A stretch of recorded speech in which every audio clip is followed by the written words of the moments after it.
La tradición cristiana siempre ha considerado inseparables a San Pedro y a San Pablo.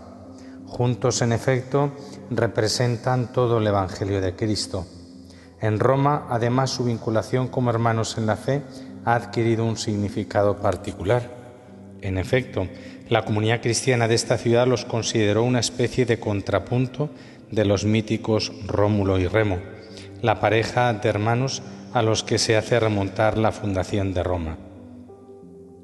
Se puede pensar también en otro paralelismo opuesto, siempre a propósito del tema de la hermandad, es decir, mientras que la primera pareja bíblica de hermanos nos muestra el efecto del pecado por el cual Caín mata a Abel, San Pedro y San Pablo, aunque humanamente muy diferentes el uno del otro, y a pesar de que no faltaron conflictos en su relación, han constituido un modo nuevo de ser hermanos, vivido según el Evangelio, un modo auténtico hecho posible por la gracia del Evangelio de Cristo que actuaba en ellos. Solo el seguimiento de Jesús conduce a la nueva fraternidad. En el pasaje del Evangelio de San Mateo que escucharemos, Pedro hace la propia confesión de fe a Jesús, reconociéndolo como Mesías e Hijo de Dios. La hace también en nombre de los otros apóstoles. Como respuesta, el Señor le revela la misión que desea confiarle, la de ser la piedra, la roca, el fundamento visible sobre el que está construido todo el edificio espiritual de la Iglesia. El relato del evangelista San Mateo nos dice en primer lugar que el reconocimiento de la identidad de Jesús pronunciado por Simón en nombre de los 12 no proviene de la carne y de la sangre, es decir, de su capacidad humana, sino de una particular revelación de Dios Padre.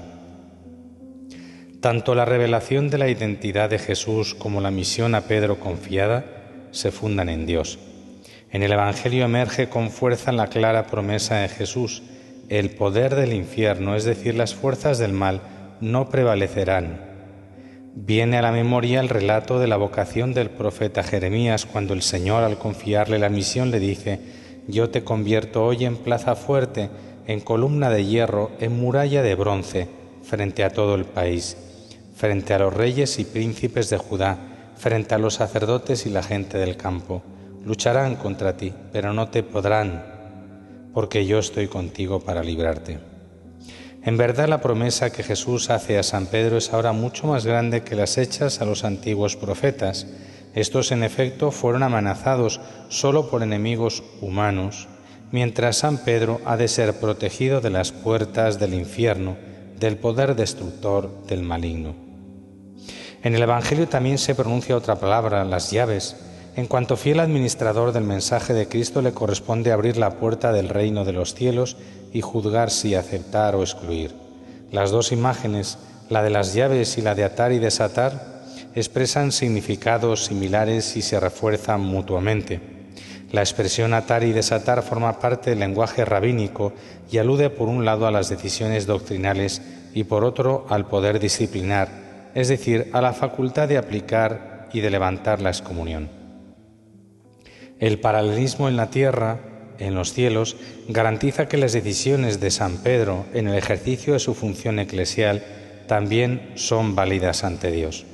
En el capítulo 18 del Evangelio según San Mateo, dedicado a la vida de la comunidad eclesial, encontramos otras palabras de Jesús dirigidas a los discípulos. En verdad os digo que todo lo que atéis en la tierra quedará atado en los cielos, y todo lo que desatéis en la tierra quedará desatado en los cielos. Y San Juan, en el relato de las apariciones de Cristo resucitado a los apóstoles, en la tarde de Pascua, refiere estas palabras del Señor: «Recibid el Espíritu Santo, a quienes les perdonéis los pecados les quedan perdonados, a quienes se los retengáis les quedan retenidos». A la luz de estos paralelismos aparece claramente que la autoridad de atar y desatar consiste en el poder de perdonar los pecados. Y esta gracia que debilita la fuerza del caos y del mal está en el corazón del misterio y del ministerio de la Iglesia. La Iglesia no es una comunidad de perfectos, sino de pecadores que se deben reconocer necesitados del amor de Dios, necesitados de ser purificados por medio de la cruz de Jesucristo. Las palabras de Jesús sobre la autoridad de Pedro y de los apóstoles revelan que el poder de Dios es el amor, amor que irradia su luz desde el Calvario. Así podemos también comprender por qué en el relato del Evangelio, tras la confesión de fe de Pedro, sigue inmediatamente el primer anuncio de la pasión. En efecto, Jesús, con su muerte ha vencido el poder del infierno, con su sangre ha derramado sobre el mundo un río inmenso de misericordia que irriga con su agua sanadora a la humanidad entera. Delante de la Basílica de San Pedro hay dos grandes estatuas de San Pedro y San Pablo fácilmente identificables. San Pedro tiene en la mano las llaves, San Pablo, en cambio, sostiene una espada. Quien no conoce la historia de este último podría pensar que se trata de un caudillo que guió grandes ejércitos y con la espada sometió pueblos y naciones procurándose fama y riqueza con la sangre de los demás. En cambio, es exactamente lo contrario. La espada que tiene entre las manos es el instrumento con el que mataron a San Pablo, con el que sufrió el martirio y derramó su propia sangre. Su batalla no fue la de la violencia, la de la guerra, sino la del martirio por Cristo. Su única arma fue precisamente el anuncio de Jesucristo y este crucificado.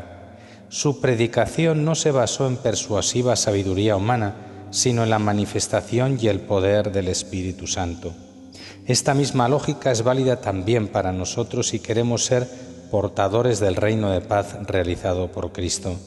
Debemos estar dispuestos a pagar en persona, a sufrir en primera persona la incomprensión, el rechazo, la persecución.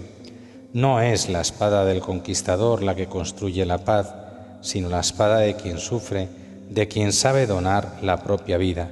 Y también es la palabra de doble filo, ¿verdad? Es la espada de doble filo que penetra hasta el fondo del alma, para que quede establecido precisamente aquello que necesitamos vivir y aquello que estamos llamados a vivir.